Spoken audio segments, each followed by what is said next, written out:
បងnàyគាត់ប្រើកុំព្យូទ័ររាល់ថ្ងៃតែកុំព្យូទ័រគាត់ដល់ពេលតាវា load មកមានបញ្ហាចូល Windows អត់រួចហើយតែឆ្ងល់ថាកុំព្យូទ័រហ្នឹងជាប់ទៅលើបញ្ហាជាប់អីគេហើយអត់ដឹងធ្វើម៉េចទេតែងតែរកជាងឲ្យដោះស្រាយ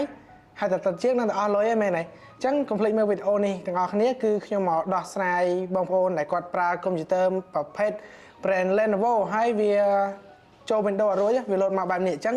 complete មើលវីដេអូនេះទាំងអស់គ្នាខ្ញុំនឹងបង្ហាញឲ្យបងប្អូនមើលទាំងអស់គ្នាតោះ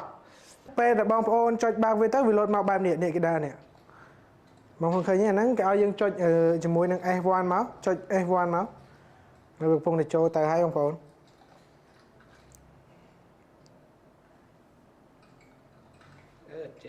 ចាំតិចដោយសារតែវាកំពុងតែដើរចូលហើយ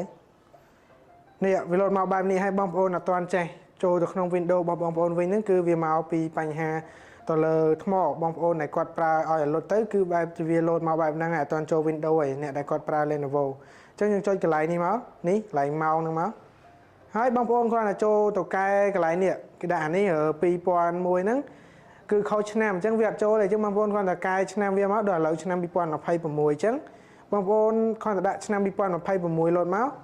ហើយបងប្អូនគ្នាចុច S10 នេះហើយវា load មកវិញនេះបងប្អូនចុច Yes មក Enter មួយក៏បានដែរអញ្ចឹងវាចូលទៅក្នុង Windows របស់វាវិញបានហើយបងប្អូនចាំតិច